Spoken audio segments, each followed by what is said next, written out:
Hello, you guys. Cindy here. Happy Thursday. So happy to be here with you guys today in San Diego. It's a rainy Thursday. You might see my little elf on the shelf behind you, Josephine. And we're ready for the holiday season. Anyway, so I want to dive into our topic today, which is around, dating and, of course, meeting someone that might seem really great that you have a good connection with and not truly being able to gauge his real interest level. So how many of you guys have struggled with that? Maybe you've gone out on 2, 3, 4 dates. You seem to have a great time when you're together. And there's a bug that's flying around me. For real. That ought to be funny on video. So anyways, there's, you're connecting and you seem to have a great time together. And then, in between your dates, there's a part of you that's not necessarily sure about his true interest level.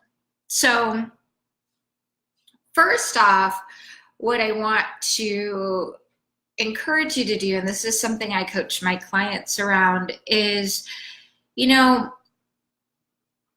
want to continue dating and getting to know other people. That's a really important thing, especially as you're in the dating stages, you're just getting to know someone new that you might find really interesting, although you don't really know him that well yet. So how do we tell, how do we gauge a man's interest level? Well, there can be a lot of different things going on. When you're getting to know a man, he doesn't need to message you every day. He doesn't need to call you every day. In fact, if he is someone that's busy in his life, he's probably not going to do that anyway. So you want to look at and get curious about his life. What does he have going on? Maybe he's not a big texter or a big phone guy. So that could be it. And the thing is, and this is something, that's so true with women, is that when we meet someone that we feel like we have a good connection with, and they seem really great to us, we tend to move faster in our minds than they're moving. So they're not necessarily on the same level yet. And men do fear getting engulfed in a relationship too quickly because they do want it to be their choice. So if a guy, if you're not hearing a lot from him in between the times that you see him, you can always just really get curious about that and find out. The other thing too is, sometimes men feel, and they've experienced when they get on the phone with a woman, and maybe they've experienced this with their mother, with, somebody in the past where they got on the phone and they literally felt like they couldn't get off the phone. They felt trapped. I don't know if you've ever experienced that yourself. It can be, a man doesn't want to hurt your feelings. And men typically, they don't like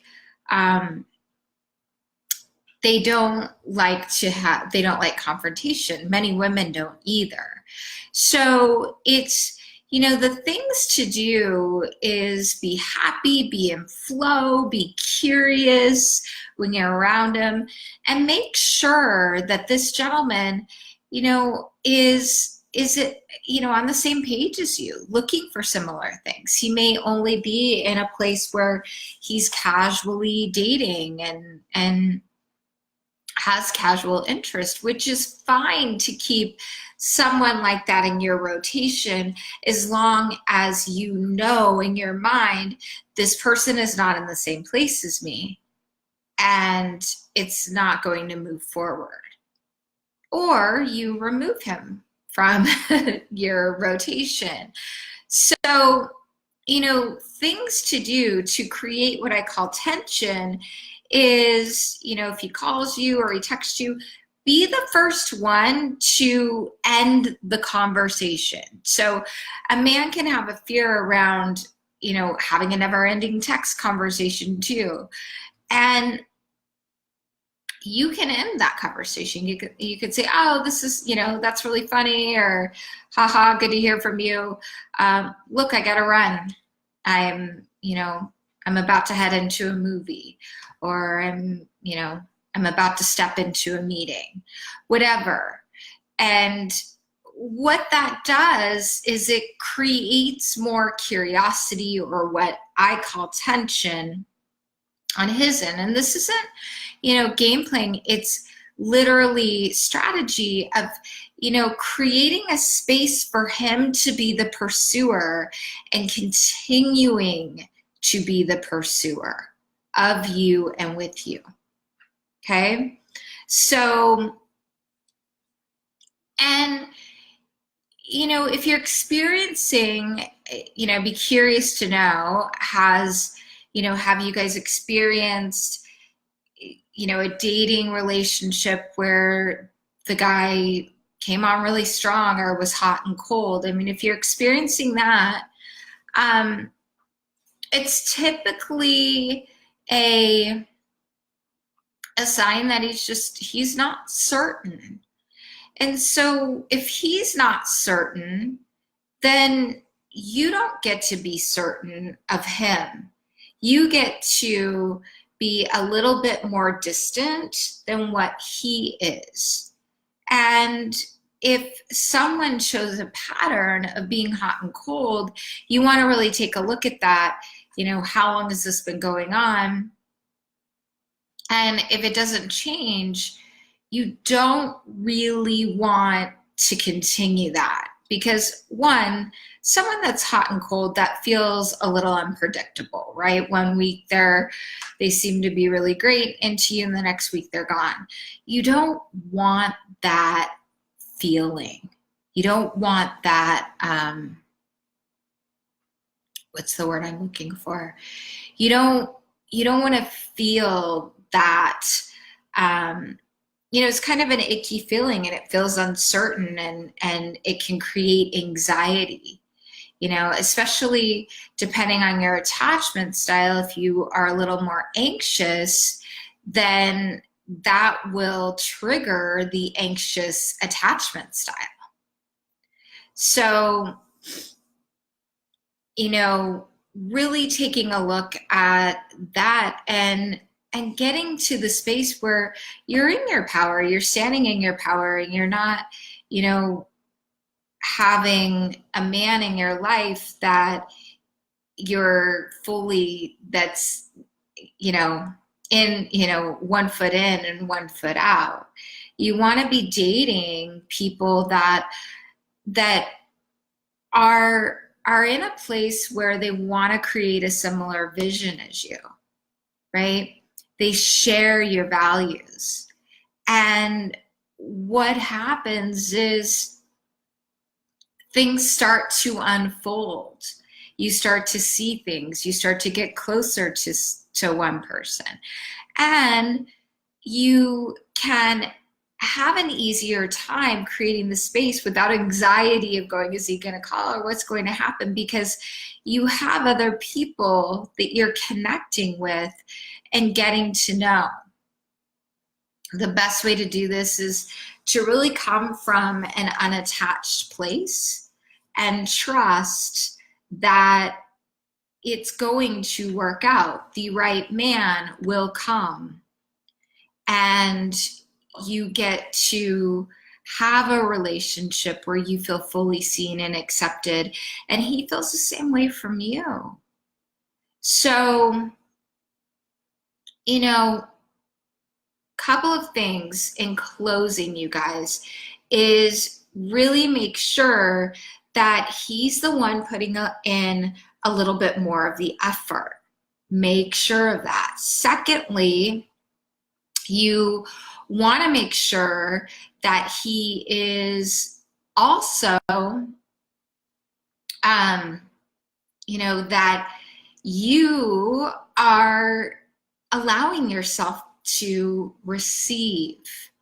You're not blocking that receptivity. So some things that can block receptivity is advice giving, right? So telling a guy what to do. And that can be really hard when we might have a really good idea for them.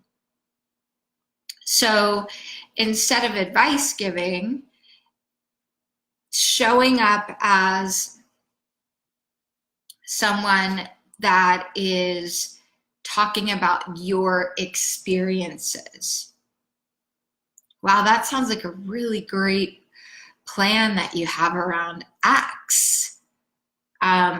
You know, what are you going to do here? And I'm sure you will. So this is showing up as showing him respect and having faith in the fact that he is making the highest and best good choices in his life, and that that's what he does. And I'm sure you've got a really great, plan in place around executing this. And sometimes men will say things like, what would you do? So that could go into advice giving mode.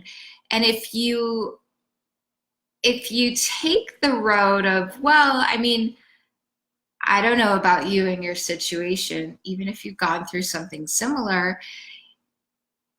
And, in my experience, I've done this, and I trust that you're going to totally create, do the best thing for you if you decide to do that, right? So it doesn't turn into advice giving. It can turn into this is my experience in life.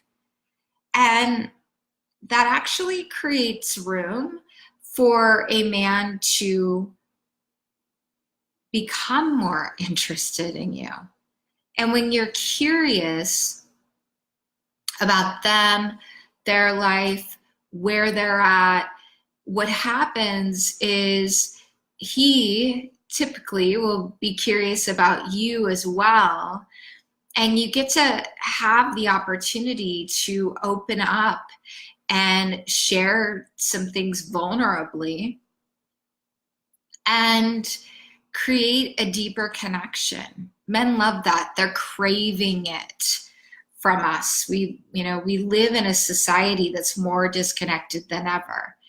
And know that by staying present, enjoying the process, and trusting that the right partnership will come to you, staying very open and non-judgmental, you will, you'll create an opening of deeper flow. And you'll get to see, if you're not certain about his interest level, well, maybe he's not quite certain about you yet, which is okay. And that's your opportunity to be you, continue dating. And if it doesn't work out with one guy, it will work out with the right person for you. And not allowing your past experiences to make you angry, bitter, any of that. So I hope this helps. I'm sending you guys Lots of love. Have an amazing rest of your day, and I will see you tomorrow, 12 p.m. Pacific. Bye.